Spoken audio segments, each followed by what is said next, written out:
अस्सलाम वालेकुम स्टूडेंट्स। आज का हमारा टॉपिक है exercise from unit number 7 properties of matter.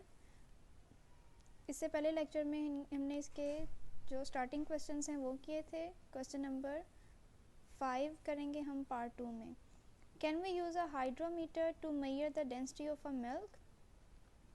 Yes, we can use hydrometer to measure the density of a milk. Hydrometer is a glass tube with a scale marked on its stem and heavy weight on its bottom. ये सामने आपको figure में नज़र आ रहा होगा कि इसका bottom जो है वो काफ़ी हैवी होता है और इसके अंदर स्केल होते हैं। pH मीटर चार्ट होता है, इसके अंदर स्केल होते हैं।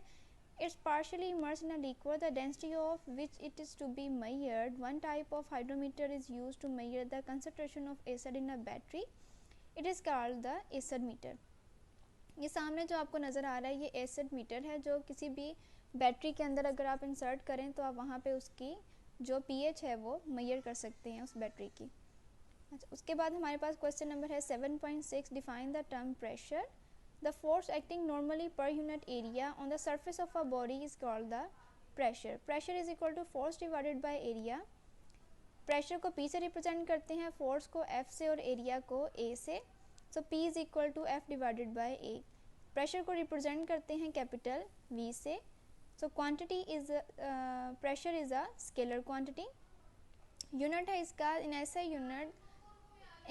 Unit. The unit of pressure is newton per metre square. It is called also called the Pascal. उसके बाद हमारे पास क्वेश्चन है 7.7। Show that the atmosphere exert pressure. ये आपको बड़े डिटेल में क्वेश्चन, लॉन्ग क्वेश्चन करवाया हुआ है जिसमें आपने एक्सपेरिमेंट भी राइट करना होता है इसके साथ। उसके बाद है 7.8। It is easy to remove air from a balloon but it is very difficult to remove air from a glass bottle. Why? यहाँ सामने मैंने एक बैलून और एक प्लास्टिक बोतल और एक ग्लास बोतल रखी हुई है। आप इसको पहले स्टेटमेंट को अंडरस्टैंड करें, उसके बाद देखें कि बैलून में से एयर रिमूव करना वेरी इजी, क्योंकि बैलून जो है वो फ्लेक्सिबल है और इसके अंदर जो एयर प्रेशर होता है वो ज़्यादा होता है, एटमॉस्फेरिक प्रेशर कम होता है। यही हमने पढ़ा था पहले। तो जैसे ही इसको हम स्केप करने का जो चांस है वो प्रोवाइड करते हैं तो एयर जो है वो ईजिली इसके अंदर से रिमूव हो जाती है। इसी तरह से अगर आपने प्लास्टिक बोतल में से एयर रिमूव करनी हो तो प्लास्टिक बोतल क्या होती है, स्क्वीज़ हो जाती है, जगह जगह उसके अंदर डेंट आ जाते हैं जब आप उसको एयर रिमूव करने की कोशिश करते हैं, उसमें वैक्यूम करने की कोशिश करते हैं। इस तरह से अब ग्लास बोतल है, ग्लास बोतल से क्या आप इजीली एयर रिमूव कर सकते हैं? It's very impossible to remove the air from a glass बोतल ईजीली। इसके लिए आपको वैक्यूम की ज़रूरत पड़ेगी, मतलब आप इसको वैसे नहीं रिमूव कर सकते एयर को विदाउट अ वैक्यूम।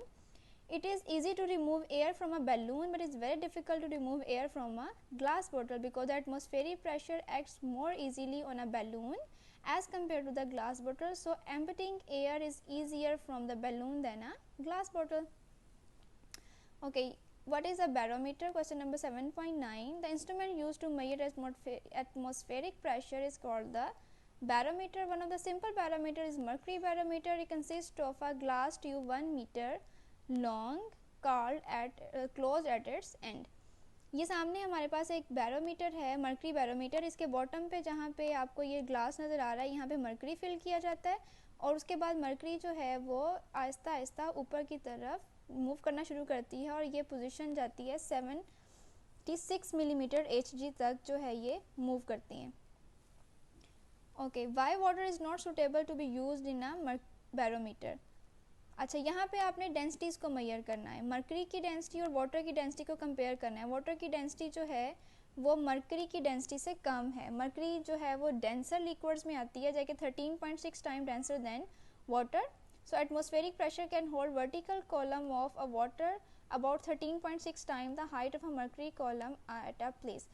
अगर आपने एक मरकरी लिक्विड रखा हुआ है इस ग्लास ट्यूब के लिए मूव करवाने के लिए, तो उसके लिए आपको 1 मीटर लॉन्ग जो है वो ग्लास ट्यूब लेनी पड़ेगी। लेकिन अगर आप वाटर यूज़ कर रहे हैं तो आपको उस 1 मीटर को आप मल्टीप्लाई करेंगे 13.6 से।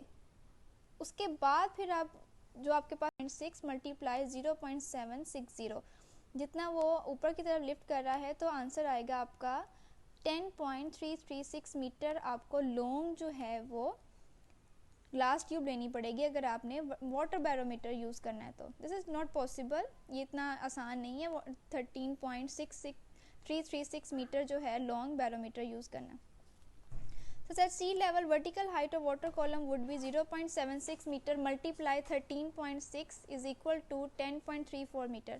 A glass tube more than 10 meter long is required to make a water barometer that is difficult to handle practically. Next question है आपका 7.11. What make a sucker pressed on a smooth wall stick to it? When a sucker is pressed on a smooth surface, the air pressure below it becomes very small as compared to the air pressure above it. Therefore, it stick with the smooth surface. इसी तरह से आप देखें सामने मैंने 3 figures में जो suckers हैं ये रखे हुए हैं सामने। ये आजकल तो मोबाइल में भी यूज़ हो रहे हैं, बैक सरफेस को मोबाइल को होल्ड करने के लिए यूज़ किए जाते हैं। फिर ये गाड़ी के जो बोनट है वहाँ पे कोई टॉयज़ हैं या कोई डेकोरेशन कोई चीज़ होती है उसको स्टिक करने के लिए, ग्लास के ऊपर लगाने के लिए या वॉल्स के ऊपर लगाने के लिए शक्कर यूज़ किए जाते हैं। अब शक्कर में क्या होता है कि एयर प्रेशर जो है वो रिमूव हो जाता है, जिसकी वजह से ईजिली स्टक हो जाते हैं वॉल के साथ या किसी भी सरफेस के साथ। इसके बाद है question number 7.12. Why does the atmospheric pressure vary with height? As we go high in the atmosphere the density of the air becomes low. Due to this reason atmospheric pressure decreases as we go high. सामने आपको 3 bottles नज़र आ रही हैं। सबसे पहले जो bottle है ये हाइट है more than 1000, sorry I think it's at high level above the sea. उसके बाद जो सेकंड जो आपके पास बॉटल नज़र आ रही है वो है आपके पास ऑलमोस्ट 14,000 जो है एटमॉस्फेरिक प्रेशर पे है ये। उसके बाद हमारे पास जो है ये जो 1000 जो हमारे पास किलोमीटर है उस पे ये बॉटल रखी गई है। तो आप ये देखें कि इन तीनों बॉटल्स की स्टिफनेस में डिफरेंस है। पहली बॉटल जो है वो नॉर्मली बिहेव कर रही है, सेकंड बॉटल जो है उसमें स्क्वीज़ हुई है, क्रश हुई है, और जो थर्ड बॉटल है वो ज़्यादा क्रश हुई है।